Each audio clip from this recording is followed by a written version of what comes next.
In this video, I'm going to be talking about 5 games for intermediate gamers, intermediate trophy hunters, and by this I mean these are games that are not easy at all. They're not incredibly difficult, they're games that are going to challenge you and are going to push you, and for whatever reason there is some difficulty attached to earning the Platinum Trophy in these games. I mean, I've done them, so if I've done them, most likely you can do them, and if you can't, well, that says a lot about you as a gamer, because I truly suck at video games. You know, if you know your way around a controller, you can beat these games. That may have been dirtier than I intended.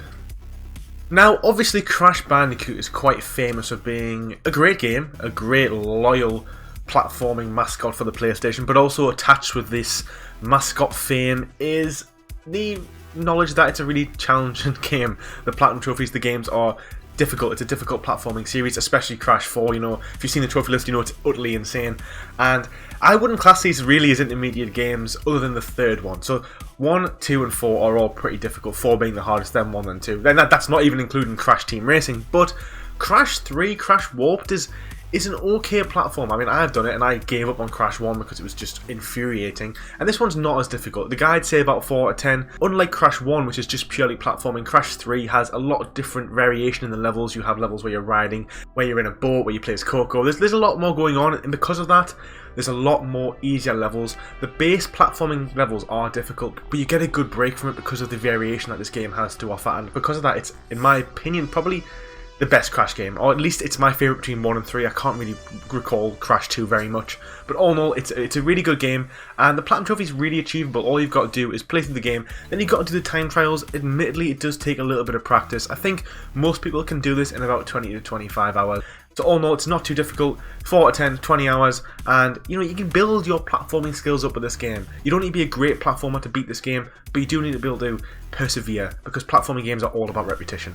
So next is Dragon Quest XI Echoes of an Elusive Age. Now this game, the guides will tell you it's not particularly hard, and it really isn't. I will say it is a fantastic game first and foremost. Turn-based JRPG, it tells a really good story of good versus evil, a good party going on, some good mechanics, some good companionship there. It's a really good all-round game.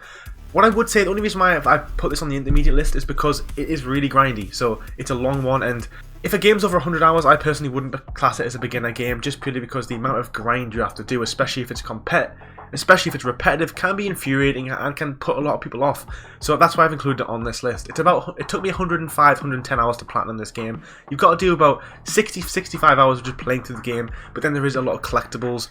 There is a post-end game grind, which can be quite infuriating or just a little bit tiresome, but the game on a whole is pretty fantastic, and you're going to have great fun for the first 80% of the game, the 80% of the playthrough. Just the last 20% of the trophy list can be a little bit tiresome, but all in all, still a fantastic game.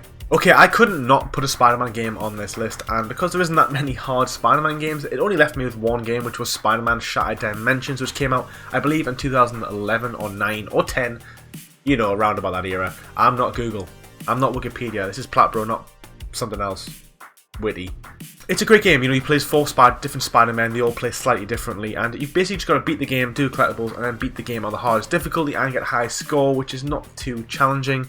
It requires a little bit of mastery, but if you've played any sort of beat-em-up hack and slash games, you'll have the base ability to platinum this game. It just takes a little bit of perseverance. I don't think I actually had to replay any level on hard, but I didn't find myself getting so annoyed that I had to walk away from the game because of its shared difficulty. The guides say about 5 out of 10, and I would strongly agree with that. I think that's a really firm estimation, and it'll take you about 30 hours, but it's a really good Spider-Man game. You get lots of returning voice actors who have played Spider-Man in a TV form over the years, and it's just great all round. It's a good animation, story is good for Spider-Man. It's not like engrossing and massively, but it's a good jumping off point for the series, for the game, for the multiverse that's going on within the world. And if you're a Spider-Man fan, you'll love it, and if you like hack and slashers, you will love it. Obviously it's PlayStation 3 only, you have to buy it physically as well. I don't think you can buy it digitally because of its copyrights. Superhero games, am I right? But if you can get your hands on it, it is a fantastic game and a Platinum Trophy you should be proud of. I haven't spoken about this game in like a week, so I thought it was time for me to speak about it, which is Hades. So Hades is the best game I played last year, or one of the best. I played Remnant from the Ashes as well last year. 2 fantastic games, but it was my game of the year that came out last year on the PlayStation 5 and PlayStation 4. It's an over-the-top, isometric dungeon crawler, roguelike game, and it is fantastic. You play as Zagreus, who is the son of Hades, and your goal is to escape hell.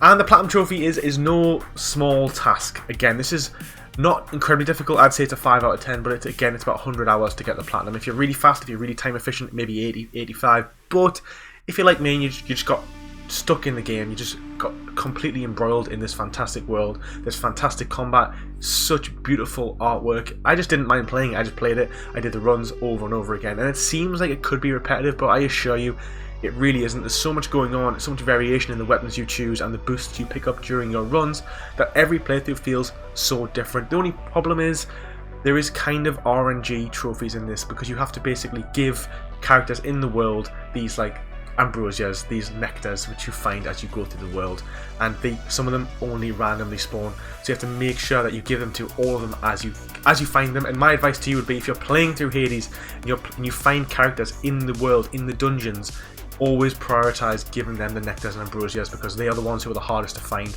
And I found that I had to play through about 7 or 8 runs at the very end just to find one character one more time, and I didn't mind it too much because I loved the game, but I can see why if you're getting a bit sick of this kind of game, it can be a little bit infuriating. There's a god mode, which basically means every time you die you get a little bit more damage resistance. Without that, it's probably a 6 or 7 out of 10. With it, it's probably a 4 or 5. I just recommend just having the damage resistance on to start with. You can turn it off whenever you want, and it just makes it easier to learn the game, learn the mechanics. But it isn't that hard without the god mode. I think I could have done it without it anyway. And our final game is Bloodborne. I mean, we all know what Bloodborne is. We all know how much of a fantastic game it is. It's probably the hardest game on this list. The guide says 7 out of 10. I think 8 out of 10 is much more reasonable for this game. I think 7 out of 10 just doesn't do it justice at all, especially when you get to the Chalice dungeon and you have to do the Defiled dungeon, which is like 3 bosses with half health, and Amygdala in that it will one-shot you the whole fight, and it's a 10-minute fight. It is really, really frustrating. But the game itself, we all know how fantastic Bloodborne is. Great combat, great leveling up system. The gameplay loop is just so rewarding. It can be confusing, you can get lost, and there is some missable stuff, so you kind of do need to play it with a guide. That's the only downside of playing Bloodborne, is you need to make sure you do certain things so you can get so many of the umbilical cords which you need for a certain end boss. So it can be a little bit annoying, but all in all, the game is, it's fantastic. I would just recommend that you play around with weapons. Don't be like what I did and just pick the first weapon and just play with it because that's what the guides tell you to do, because I was too afraid of the game in general. Just pick the weapon that you enjoy and try your best with it, because it's about having fun and challenging yourself. But there is certain weapons that if you are a bit afraid, the Hunter's Axe is pretty phenomenal and does pretty much just beat most enemies before the bosses, because it's got kind of OP in one of its heavy attacks, which kind of does make the game a little bit easier. But all in all, it is a difficult game. It's one of the most platinum games in existence, which shows that everyone who plays it, they just want the challenge. They love it. They get stuck into it. How rewarding the gameplay loop is, and they're just always coming back for more. And I totally understand why. And if you haven't played Bloodborne yet, I know there's chances that you have. Most people have played Bloodborne, but if you haven't, it will really open your mind to what difficult games are out there, but how rewarding they can be. Not all games. I've played games where they've been so difficult I just thought, why am I doing this to myself? But Bloodborne is always teasing you, saying, you can get it, you can do it, you're so close. It's always your own ability that has let you down on most of the time, excluding Amygdala, who's kind of unfair at the end. But I'm not holding grudges about that one. And there you have it, guys. There was 5 games for intermediate trophy hunters. People who've been gaming for a couple of years, at least a couple of years, trophy hunting for a couple of years. You know your way around the PSNP guides, you know your way around trophy hunting, and you want some games that are going to challenge you a little bit, but not going to be too frustrating, not going to be too difficult, and platinum trophies to be proud of.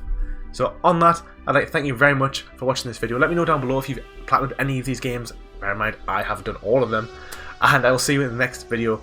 Take it easy.